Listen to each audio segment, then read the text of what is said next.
एक खास शख्सियत के साथ मुलाकात। देखिए जयदेव पटेल के साथ नंबर 1 इंडिया न्यूज पर रोजाना रात 9 बजे।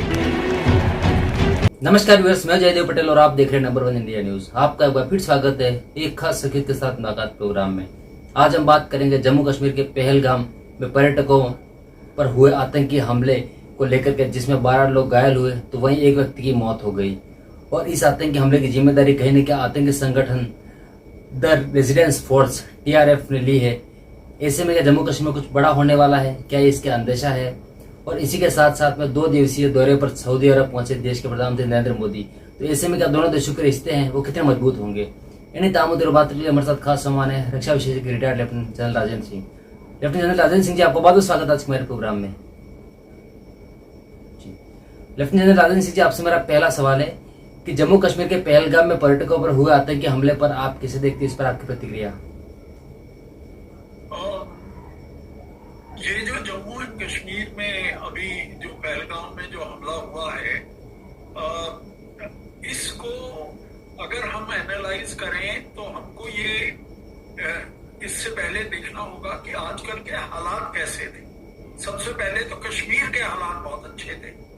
वहां पे टूरिज्म बढ़ रहा था, वहां पे लोगों के लिए उनकी जॉब अपॉर्चुनिटीज अच्छी हो रही थी, बिजनेस ठीक चल रहा था।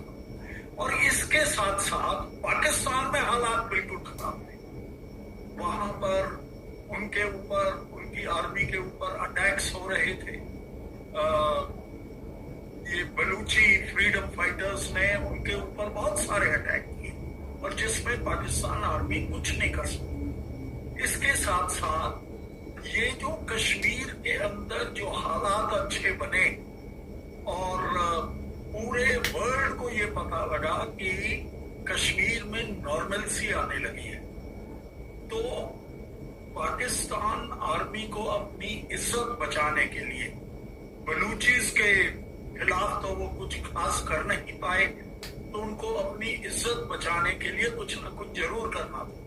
इससे पहले पाकिस्तान के आर्मी चीफ ने कुछ दिन पहले, about 1 week back, he made a statement. उन्होंने एक बड़ा स्टेटमेंट दिया जो कि आर्मी चीफ आमतौर पे नहीं दिया करते, लेकिन उन्होंने स्टेटमेंट दिया कि कश्मीर तो हमारी लाइफलाइन है, हमारे रग रग में कश्मीर का खून बहता है। और वो सब इसलिए दिया कि वो डाइवर्ट करना चाहते थे वहां से अटेंशन इधर कश्मीर की तरफ। और आखिरी बात, उनको इस अटैक का टाइमिंग्स भी ऐसे था कि उन्होंने देखा कि अमेरिका के वाइस प्रेसिडेंट इधर इंडिया में है, साथ में मोदी साहब एक पाकिस्तान के अच्छे मित्र और हिंदुस्तान के भी जो बहुत अच्छे मित्र हैं, सऊदी अरेबिया, उनके दौरे पे गए हैं। वहां पे उनका बहुत अच्छी तरीके से स्वागत भी हुआ है। तो उन्होंने सोचा ये करेक्ट टाइम है और यहाँ पर जो है कुछ ना कुछ हमला अगर टूरिस्ट के ऊपर किया जाए तो इसका इफेक्ट काफी उनको, वो ये जो भी ऑर्गेनाइजेशन जिसने इसकी रिस्पॉन्सिबिलिटी ली है, ये तो एक लश्कर की ऑर्गेनाइजेशन है, सबको मालूम है जी। लेफ्टिनेंट राजेंद्र सिंह जी, अगर हम बात करते हैं जम्मू कश्मीर के पहलगाम में पर्यटकों पर हुआ आतंकी हमले की जिम्मेदारी जो TRF ने द्वारा ली गई है, इसके पीछे क्या कोई बड़ी साजिश होने की आशंका है? नहीं, देखिए, सबसे पहले तो मैं आपको बताऊं कि कश्मीर के हालात सिर्फ उनकी इकोनॉमी अच्छी होने के ही नहीं है। कश्मीर के हालात ये हैं कि कश्मीरी लोगों ने मिलिटेंट्स और टेररिस्ट को मदद करना बंद कर दिया है। और इसीलिए ये अटैक भी जो हुआ, ये जो रोड हेड था उससे कोई 30 मिनट के वॉक या ये पोनी राइड जो जंगल के पास का इलाका था, उस जगह पर जाके जहां पे लोग पिकनिक करते थे, उस जगह जाकर अटैक हुआ है।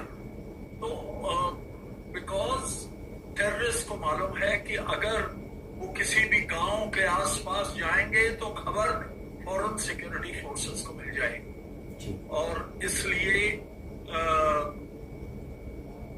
उन्होंने सोचा कि सिर्फ ये कुछ ना कुछ करना तो जरूरी है ताकि पूरे विश्व को पता लगे कि कश्मीर में हालात नॉर्मल नहीं है।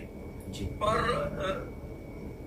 मुझे नहीं लगता कि इस सब चीज से उनका जो मकसद है वो पूरा होगा, बिकॉज कश्मीर के लोग अभी अच्छी तरह पहचान गए हैं।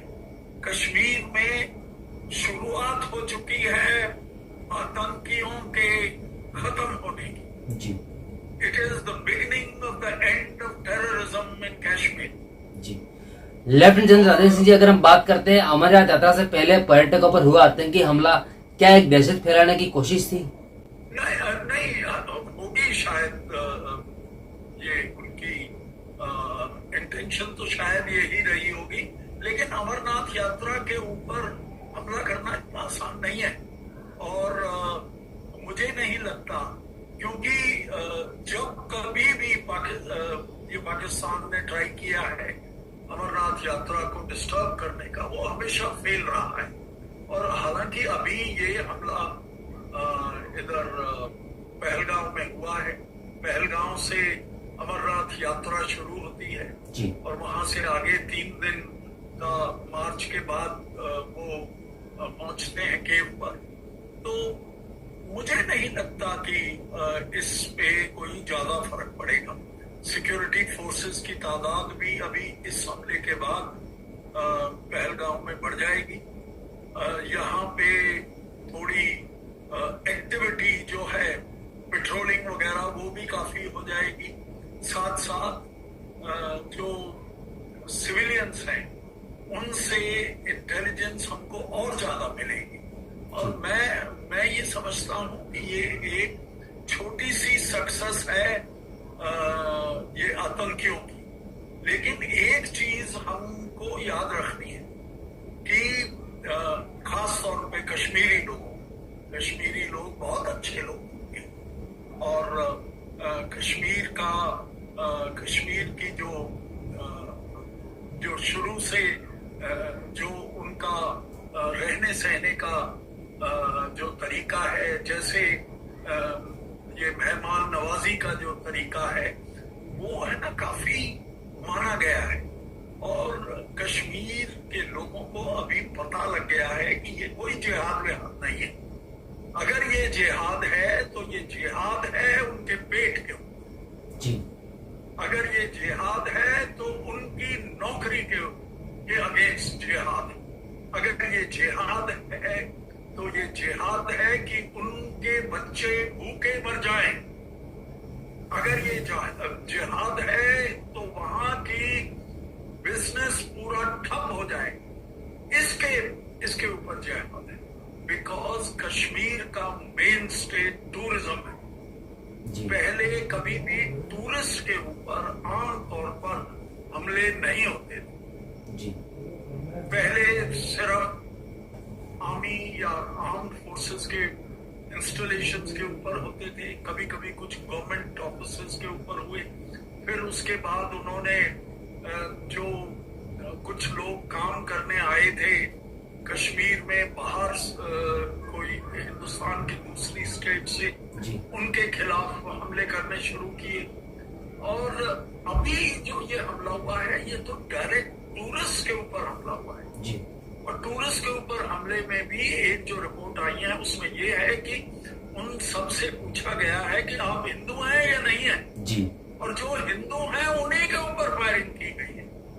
इस तरीके की अगर चीज हुई तो फ्यूचर टेररिज्म का नहीं, फ्यूचर टूरिस्ट का जम्मू एंड कश्मीर के अंदर उसके ऊपर भारी असर पड़ सकता है। और ये हमारे जम्मू एंड कश्मीर के बाशिंदों को ये पूरी तरीके से पता है जी। वहाँ के पोर्टर्स, उधर के जो पोर्टर पोनीस और ये सब लोग जिनका पूरा पूरा पूरी आमदनी सिर्फ टूरिज्म से आती है।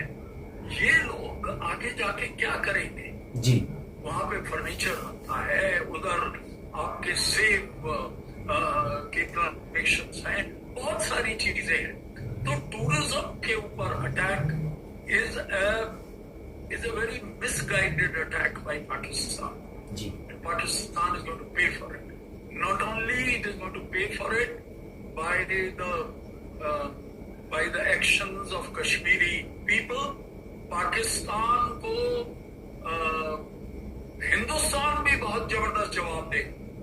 हमारी फौजें, हमारी जो बॉर्डर पर तैनात हमारे आर्मी के लोग जो है वो बहुत मुस्तैदी से खड़े जी, और बहुत मुश्किल है वहां से अभी इन्फिल्ट्रेट करना। जी। तो ये जो लेफ्टिनेंट जनरल राजेंद्र सिंह जी, बहुत ग्रुप है, ये मेरा ख्याल है फ्रिंज एलिमेंट्स है, इनका ज्यादा महत्व नहीं रहेगा आगे। जी। लेफ्टिनेंट जनरल राजेंद्र सिंह जी, आपसे मेरा एक आखिरी सवाल है कि प्रधानमंत्री नरेंद्र मोदी के 2 दिवसीय सऊदी अरब यात्रा से भारत और सऊदी अरब के बीच के संबंध कितने मजबूत होंगे?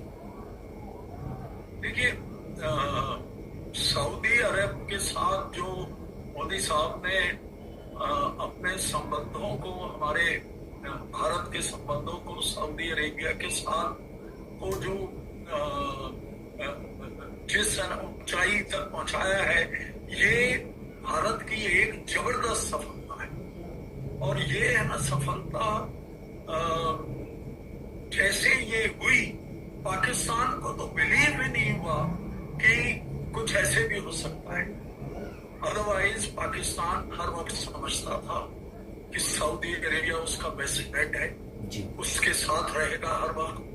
लेकिन मोदी साहब ने सऊदी अरेबिया ही नहीं, बाकी गल्फ की कंट्रीज, यूनाइटेड अरब एमिरेट्स और बाकी कंट्रीज, इन सब के साथ संबंधों को बढ़ाया, और खास तौर पे सऊदी अरेबिया के साथ।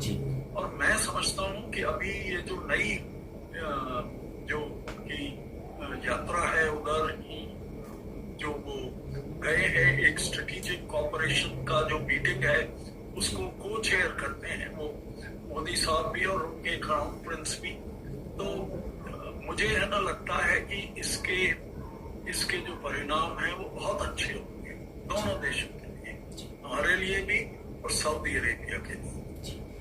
लेफ्टिनेंट जनरल राजेंद्र सिंह जी, आपने हमारे लिए समय निकाला, उसके लिए आपका बहुत बहुत धन्यवाद।